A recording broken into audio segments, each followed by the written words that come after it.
Welcome back to Late Night Scrolling, the Canadian pop culture podcast hosted by me, producer Liz.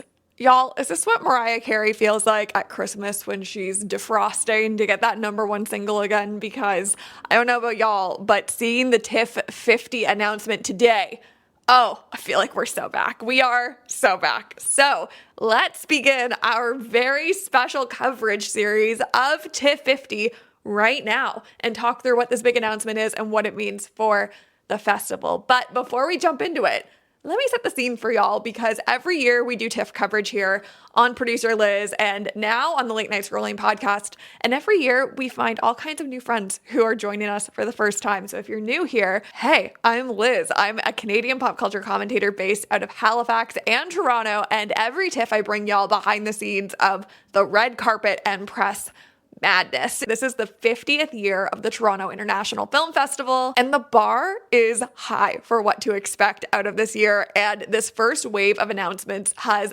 absolutely delivered. Today, TIFF announced the first wave of world premieres with 5 films that we're going to chat through. But previously, they announced what film was going to be opening the festival. So let's start there. John Candy, I Like Me. This is a film that I saw a brief behind the scenes of at the Prime Video Canada Upfront event just a few weeks ago in Toronto. And although I can't share with you all the details that they shared with us, I can say that if you are a fan of John Candy, this documentary and look into his life is exactly the kind of story you want to see on screen about this man. And if for some reason you've made it this far without meeting John Candy and knowing his legacy, I'm so thrilled to tell you a little bit more about this absolutely legendary Canadian icon. So John Candy is an absolutely iconic figure in Canadian comedy. If you're a fan of 80s cinema, 90s cinema specifically, you know John Candy, okay? Let me rhyme off some of his credits because you've absolutely seen those films and you've absolutely seen his work. The Blues Brothers, National Lampoon's Vacation, Little Shop of Horrors, Home Alone, Nothing But Trouble, and of course, Stripes, Splash, Armed and Dangerous, Spaceballs, an absolute icon of comedy that is one of the many comedians in Canadian film that came out of Second City, Toronto. Unfortunately, John Candy did pass away from a heart attack at the age of 43, to the absolute shock of the entire film industry in Canada and abroad. Like, this is someone that had such a career ahead of him, was filming at the time of his death. One of the most tragic losses of Canadian comedy, to the point where if you've ever heard that the Canadian Screen Awards should be called the Candies, yes, it's referencing John Candy. That's a conversation that has been brought up frequently over the years, especially when the Canadian Screen Awards were taking the Geminis and kind of going through that whole rebrand. And a lot of people still think that the Canadian Screen Awards should be called the Candies. So this documentary is coming from director Colin Hanks. But the real story behind this documentary is the producer, Ryan Reynolds, who is a lifelong fan of John Candy and has always wanted to make this documentary. And he's been explicit about that fact in this very early rollout of the film, that this is something that he's been pushing for a long time, and that finally seeing it come to life and bringing it to TIFF is something that means so much to him. This is not a new adventure in the wake of all of the drama going on in his wife's life, in his personal life. This is something that's been in the works for the better part of a decade. I cannot think of a more equipped person to produce a documentary like this and bring it to life in a moment where we are looking for Canadian stories and looking to preserve our own culture.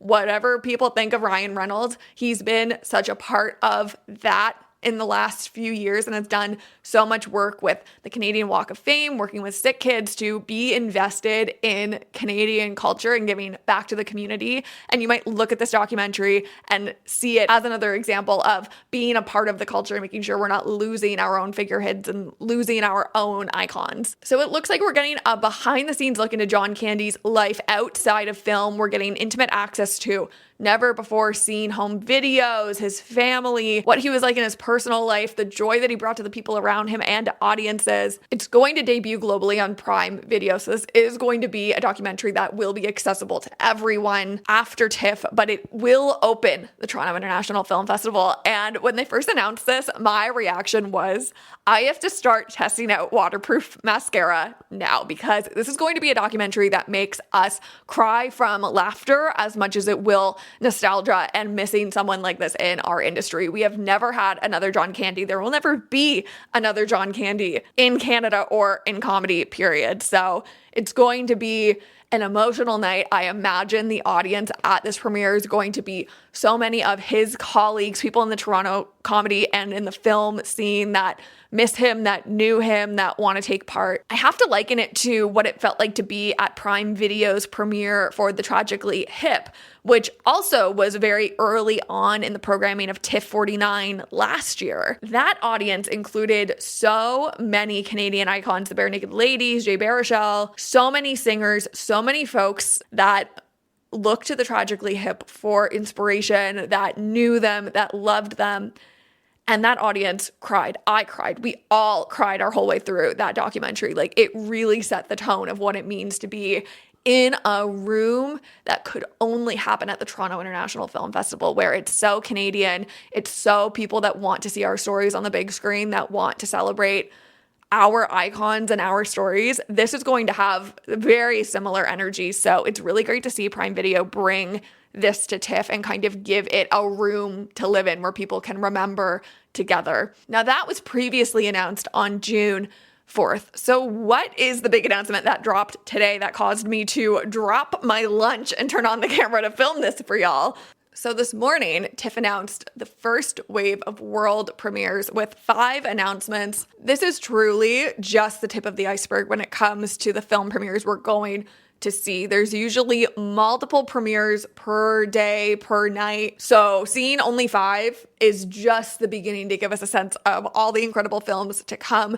We're going to have a major rollout of TIFF announcements in August, and it's going to be all the way up until the festival starts in the first week of September. That includes everything from world premieres to special presentations to the in conversation with events as we get major drops in the lineup like we did today. If you want to hear them first from me, make sure that you're subscribed to Late Night Scrolling anywhere you get your podcasts. By subscribing on Substack, you get them directly to your email inbox as soon as I post them. And if you appreciate this coverage of the film festival, there's 2 ways that you can show your support. You can leave a review of the podcast on Apple Podcasts, rate it 5 stars, and let me know that you're looking for more TIFF coverage from me. And of course, my paid subscribers on Substack are the reason why I can do all this coverage for you. A lot of people ask if I have a Patreon, and I don't, because I want to make sure that everyone has access to this coverage in real time and that it's not paywalled. We're going to have some more behind the scenes, some more stories that are just for the paid subscribers as we get closer to the festival, which I'm really excited about. Y'all got a taste of it during the Canadian Screen Awards when we were recording those midnight podcasts telling you all the stories behind the events we were going to. We're doing that and even more for paid subscribers. So I'm really excited to create that content for you guys as a thank you for helping me do this and bringing it to you. And all the information for these will be below. But let's get into it. These first wave of world premieres. There were 5 announcements today, so I'm going to rhyme them all off. And then we're going to start with the film that's been at the top of my wish list for TIFF. And honestly, I'm just so relieved to see it in this first wave. The first film announced, Alejandro Amenabar's The Captive. The second film, Steven Soderbergh's The Christophers. The third film, Sung Hyung Bun's Good News. The fourth film, Nia DaCosta's Hedda. And the fifth film, and the film that we're going to jump into, Chandler Levac's Mile End Kicks. If you don't know what's happening with this film, I am so excited to bring you this one, because this is a film that I think was made specifically for me and for y'all, okay? It's our story of what it's like to work right now in the Canadian media industry. I think this one's going to be relatable as hell, fun to watch, and it's from, of course, my favorite producers right now in Canada, Matthew Miller and Matt Johnson, alongside a slew of other producers. Let's get into it, okay? So you have Euphoria breakout star Barbie Ferreira, okay? And her whole thing is she's going to be a 24-year-old music critic who moves to Montreal intending to write a book about Alanis Morissette's Jagged Little Pill. This is the Canadian journalism story. Okay, who has not had this dream of being the one to write the great Alanis Morissette piece, to move to Montreal to where the film and music culture is and really sink your teeth into it and get into your artsy writer era? Like, this is the equivalent, I assume, of people in America who dream of going to Hollywood to become an actor or dream of moving to New York to become a theater star. Like, this is the Canadian story, okay? But it gets better, because you want to know what the twist of the movie is? Tell me this doesn't sound exactly up our alley, y'all. She's going to become romantically involved with two members of the same struggling indie rock band, and she's going to decide to become their publicist. You guys, I can't. This is so Liz coded. If you don't know, I have a background in PR. I'm now doing press. Like, this film is so made for me and for us. I've been excited about this since it was announced. And it's just so good because the whole point of this film is that it's going to capture the Montreal Mile End scene, okay? This is where we have Mac DeMarco, Arcade Fire, and Grimes emerging from. Like, this is one of those corners of pop culture that is as iconic as Queen Street West and Much Music is, okay? So we're really going to get into the scene. We're really going to see where this art, this writing comes from. And do you know who else we're going to see as part of this? Jay Baruchel.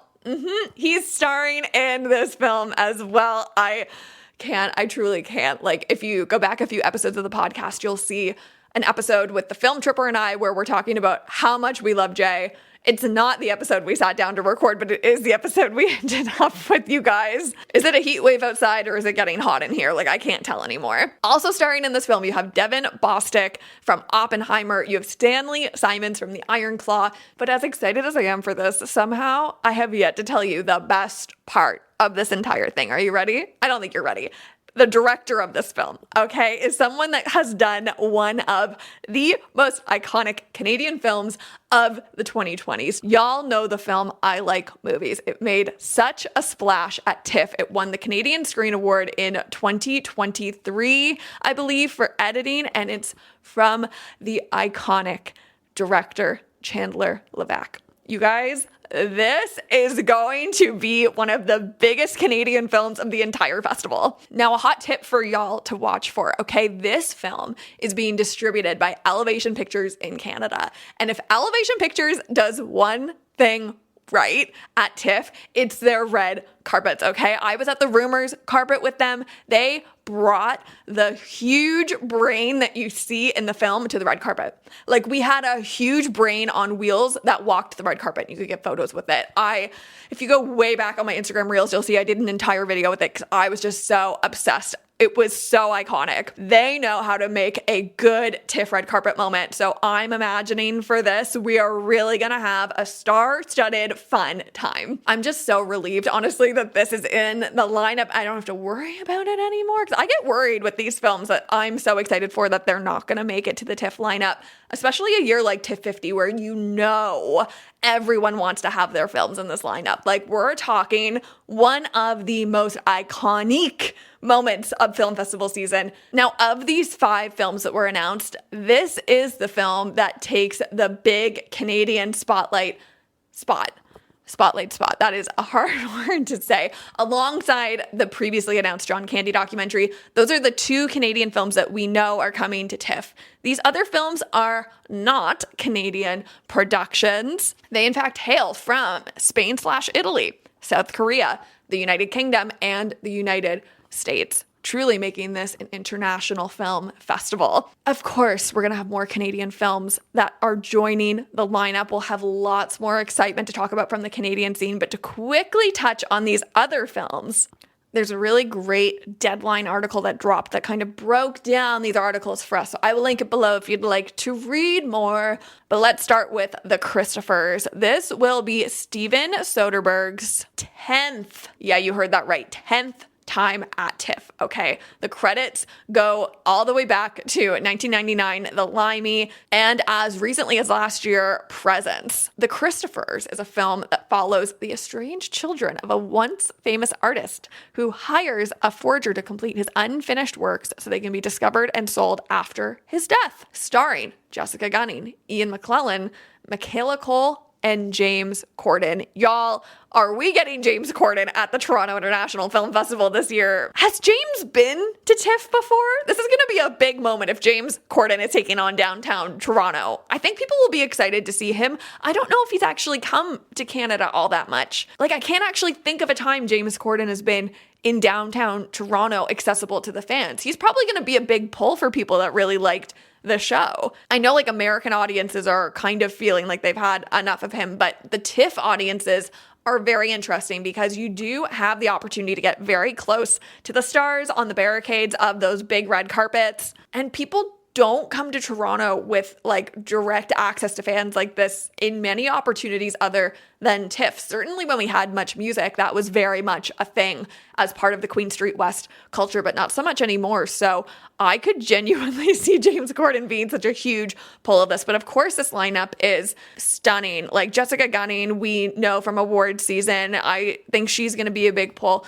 Ian McKellen, of course. And I'm wondering why this article doesn't say Sir Ian McKellen. Am I wrong on that? I'm going to have to fact check that. Michaela Cole, I believe she's come to TIFF before. She is stunning. If we're looking for fashion moments on the TIFF red carpet, this is going to be a film that's going to deliver for sure. Alejandro Amenabar's The Captive. This will be his fourth time coming to TIFF, with a first appearance at 2004 with The Sea Inside, and as recently as 2019, While at War. This is a film about a wounded Navy soldier who, after being taken captive to the Algiers in 1575, tries to escape and enthrall those around him with storytelling. Now, I know a lot of people loved the film Kill Bok Soon. Okay, so this next film is coming from the same director, Byung Sung Hyun, with a movie called Good News. This is a film that's also going to have a public-wide release. So if you miss it at TIFF, you'll be able to stream it on Netflix in Q4 of this year. We don't have a ton of info about this film, but it's set in 1970 about a group determined to land a hijacked plane by any means necessary. And this is the director's first movie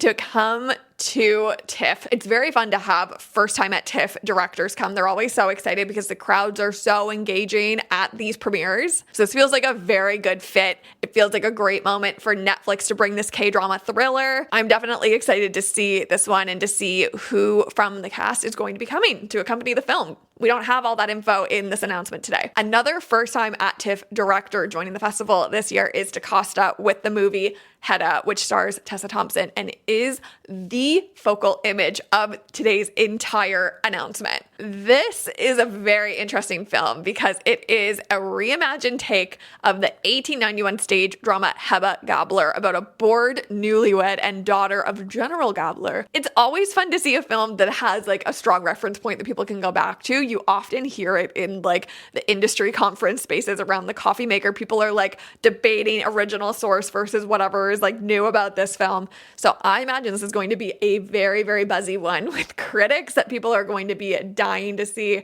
If I had to put my money on a press and industry screening that's going to be hard to get into, I would put my money on it being this film. One thing I do love about the way that TIFF does their announcement drops is they really give us range every time they have news for us. Over the past few years, I've never seen a drop from TIFF where it really felt like all of the films announced leaned into the same kind of genre or the same kind of crowd. They really do have something for everyone. And I also love so much in this announcement that we have a variety in the directors that are being invited with their films. We have TIFF veterans that are coming back for their 10th, their 4th time. We have directors that have never been to TIFF before. It really does feel important that they're emphasizing how important the Canadian films and Canadian culture is to this TIFF specifically, because this is going to be a TIFF for the history books unlike anything we've ever seen before. I'm so excited to get into this with all of you. Let me know in the comments of this episode or in a review what you're looking forward to in the TIFF coverage that's going to be happening over the next few months. At least heading into July, it's going to be quite hard to tell you when TIFF news is coming. Like a day like today, we don't get much notice when the drop is coming. Not even sure like if it'll be the same day of the week. But if you're subscribed to Late Night Scrolling, you'll get all the tea sent directly to your inbox, to your Apple Podcasts. And once we're in August and getting closer to September, these updates are going to be coming much more regularly. So we'll get into more of a routine about all of this once they start coming fast and furiously. But for now, what a great way to start our TIFF season. This year is going to be so much fun. I'm so excited to bring this one to y'all. We got to start outfit planning. We got to start making plans for all of this. Is the lime green suit going to come back? If y'all follow me last year, you know the lime green suit came to a bunch of the carpets, and I think it's about to make another appearance. It's going to be a fun summer here on the podcast. So I'm so glad that you're here. I'm so glad that you're part of this community. I'll see you for an interview on the pod very, very soon. Bye, y'all.